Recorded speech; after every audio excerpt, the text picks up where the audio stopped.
एक समय नारद जी को भी अहंकार हो गया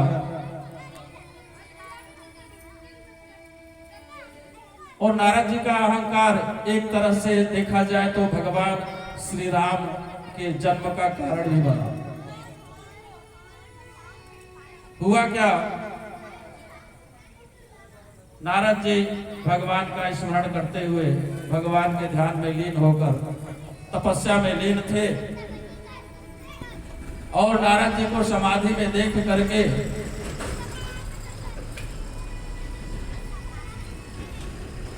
इंद्र को डर लग गया। इंद्र को डर हो गया। देवताओं में अगर कोई सबसे ज्यादा भयभीत देवता है तो इंद्र, जबकि इंद्र देवताओं के राजा हैं, सुरेश कहा जाता है।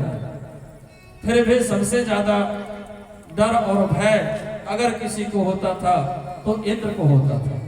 कोई भी तपस्या करना प्रारंभ कर दे, इंद्र को तुरंत भय हो जाता था। मुनि गति देख सुरेश डराना, गति देख सुरेश डराना, वही मोर के धसनाना, सहाय जाहु मरे तो चले हर सिया चल चल के तो। नारद मुनि को तपस्या में लीन देख करके देवराज इंद्र डर गए। उन्होंने कामदेव को बुलाया, बोले कामदेव आप मेरी सहायता करें। बड़ा ही आदर के साथ सत्कार के साथ कामदेव का स्वागत करके अनुनय विनय करके कहते हैं, हे कामदेव आप अपने सहायकों के सहित जा करके और नारद जी की समाधि को भंग कर दें। कहीं ऐसा ना हो कि नारद जी की तपस्या पूर्ण हो जाए और मेरा इंद्रासन चला जाए।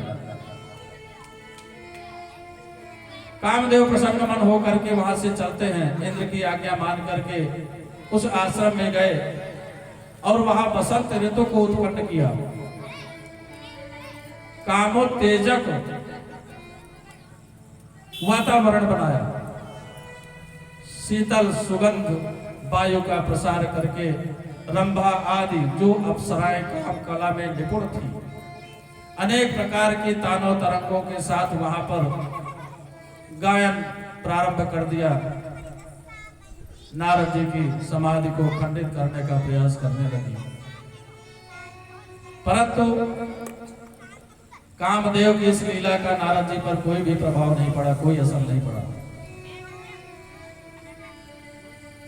कामदेव ने काफी प्रयास किया किंतु नारद जी की समाधि नहीं टूटी।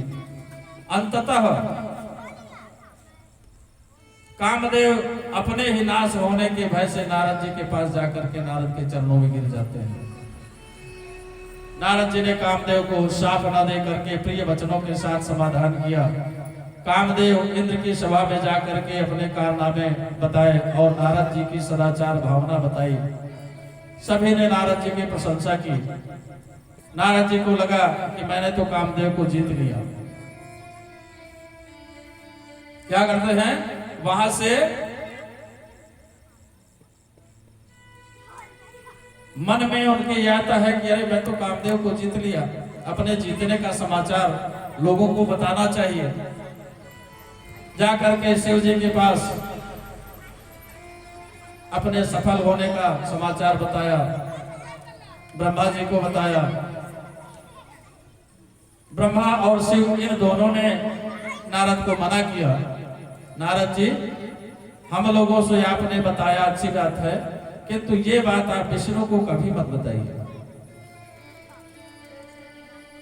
नारद जी ने सोचा ये लोग मेरी सफलता से जलते हैं, इसलिए मना कर रहे हैं। क्यों मानने वाले थे नारद जी? क्या किए, एक बार करतल कर देना, एक बार करतल कर देना, गावत हरे गुण परम प्रवीण।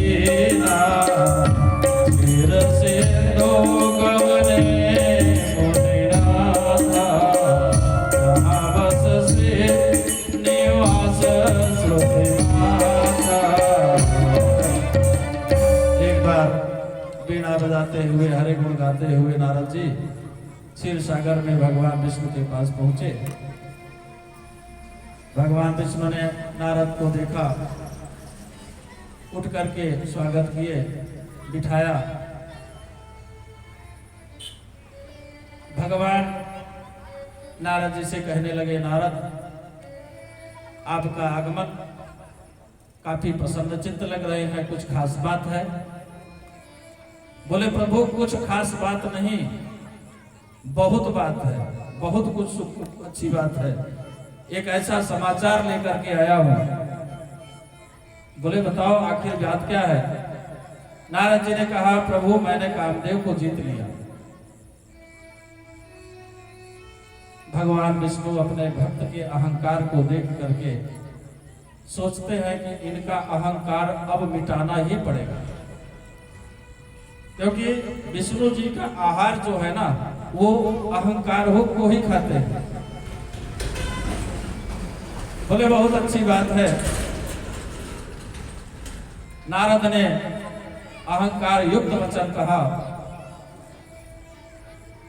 भगवान बोले बहुत अच्छी बात नारद जी, आज तक कामदेव को किसी ने नहीं जीता था, आपने कामदेव को जीत लिया, ये बहुत अच्छी बात है।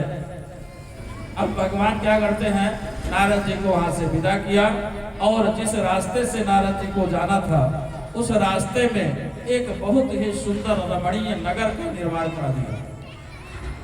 वह नगर केवल माया के लिए था, केवल नारद जी को वह नगर दिखता था, बहुत ही सुंदर नगर। और वहां पर उस नगर का एक राजा